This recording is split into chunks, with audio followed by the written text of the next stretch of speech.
So what's going on guys, Kade is here and welcome back to a brand new video. For today I will show you the best Berserker PvE build in Lost Ark. So in this guide I will show you what abilities and awakening skill you want to get. Then I will explain what are the best engravings and cards to use for endgame content. And then lastly I will show you the best gameplay and even which stats you need to allocate for PvE, so you would be able to get the best results and highest damage possible and much more. So no matter how low or high level or gear score your character is, you can easily use this build and follow this step-by-step guide. So if all this sounds interesting to you, then let's get right into it.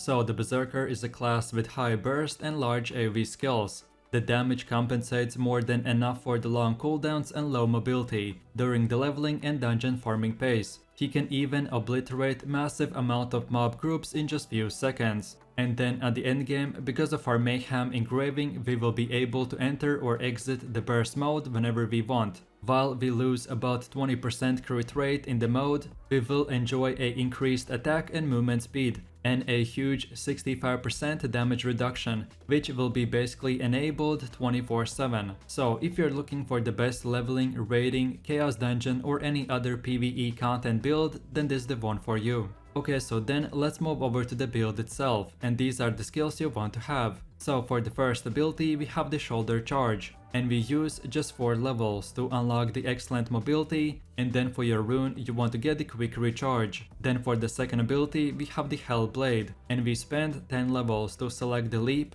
deadly blow and earth flip. And then for your rune you want to get the gale wind. Then for the next one we have the strike wave ability, and we use 10 more levels to get the wave, limit break and earth flip. And then for your rune you want to get the gale wind. Then for the fourth ability we have the red dust, and we use once again 10 levels to unlock the quick preparation, vital point strike and red wave. And then lastly for your rune you want to get the bleed. Then for the next one we have the tempest slash ability, and we use this time just 4 levels to select the quick preparation. And then for your rune you want to get the overwhelm. So then for one of the last abilities we have the finish strike, and we use 10 more levels to get the tenacity, weak point detection and kill confirm. And then for your rune you want to get the gale wind. Then for the 7th ability we have the chain sword, and we spend just 4 levels to unlock the vital point strike. And then for your rune you want to get the gale wind. And then for the last and final ability we have the sword storm, and we use our last 10 levels to select the quick preparation, weak point detection and flame storm. And then lastly for your rune you want to get the overwhelm. Then as well after level 50 for your awakening skill you want to get the Berserker's Fury. But if you haven't reached level 50 yet, then here is a specific guide on which abilities you should upgrade first while leveling with the Berserker. And then on top of all this, focus on equipping as high item level gear as you can. And then at the end game you should have 860 crit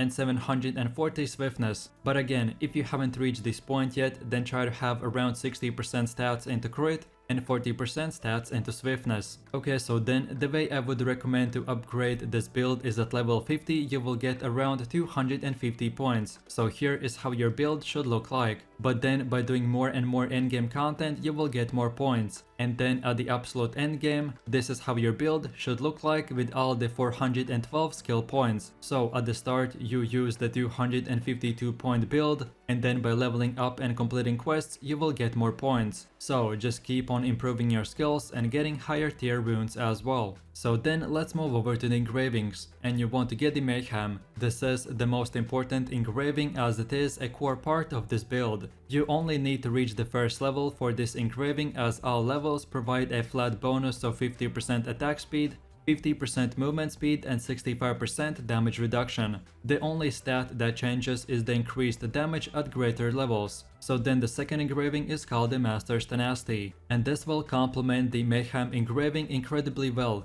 as you are naturally going to have less than 50% HP, and this is a powerful damage engraving that increases your outgoing damage with no downsides. So then the next one is called the Cursed Doll, and this engraving offers a flat damage boost.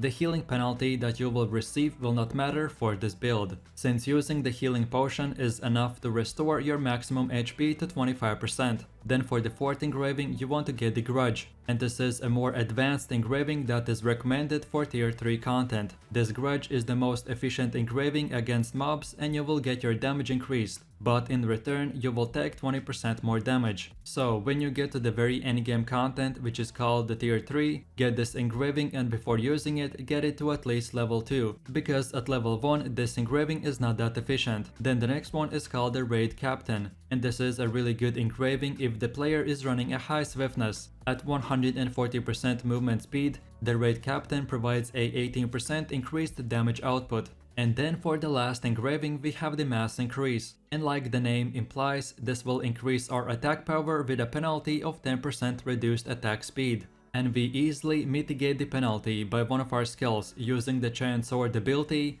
and selecting the Swift Attack Prep Tripod. So then in a quick summary, I would recommend to get the top 3 engravings first and then the bottom 3. And then last but not the least, let's move over to your cards, and you want to get the Shandy, Azena and Ainana, Nineveh, Vey, Baldur and Tyrane. In general, these cards are an endgame system for maximizing your character, so you don't have to get them right away, but these specific cards will optimize your damage output in PvE even more. I did bunch of testing for this build and this was the best and most optimized card set.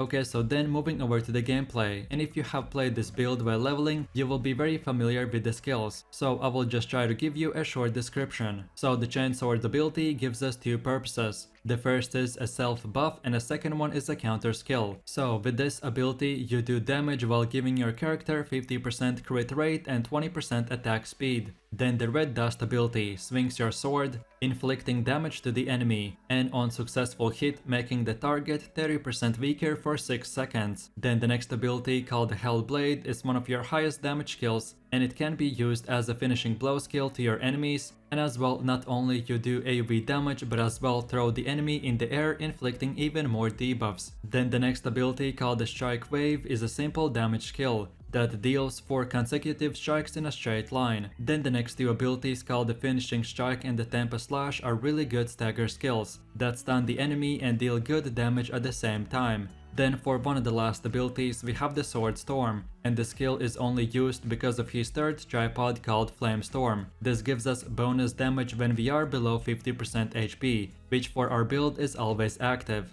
And then for the last and final ability we have the Shoulder Charge, and this is a very simple but nice gap closer ability that comes in handy with our dodge as well. And then lastly, our Awakening skill is called the Berserker's Fury, and as our build doesn't require to fill up the Fury meter, all we have to do is charge up our Awakening skill, and each charge will increase our damage. So then when we use the skill at the last charge, we will deal massive amounts of damage and gain debuff immunity at the same time. And this ability is usually used on big endgame bosses.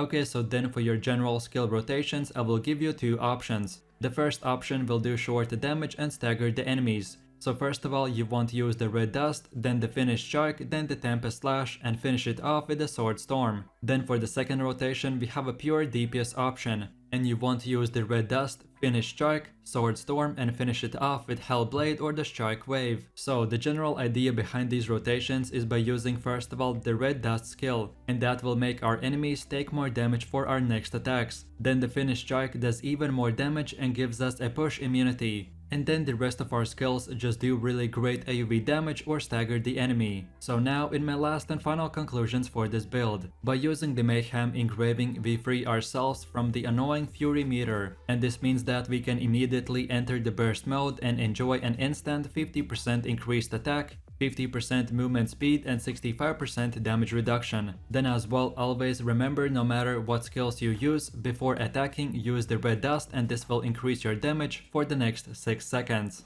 And this is a very good buff. And then for the endgame content, most Berserker skills have high stagger, and you can contribute significantly to boss mechanics. And then lastly, don't forget, for this build to work, you need to first of all get the Mayhem with the Master's Tenacity engravings, and that's about it. So I really do appreciate everyone for watching, guys, and I hope you enjoyed it. If you have any suggestions, feedback, or other good Lost Ark PvE classes that you would like to see in the next video, then feel free to leave your comments in the comment section down below. If you're interested in the top 3 best PvE builds or instead the top 3 best PvP builds, then check the links in description or just scroll through my channel. And while you're doing that, please click like, subscribe and enable that notification bell, so this way you could support the channel and you won't miss any more amazing content from me. With all this said, you have an amazing day and I'll catch you in my next video, so take it easy, peace.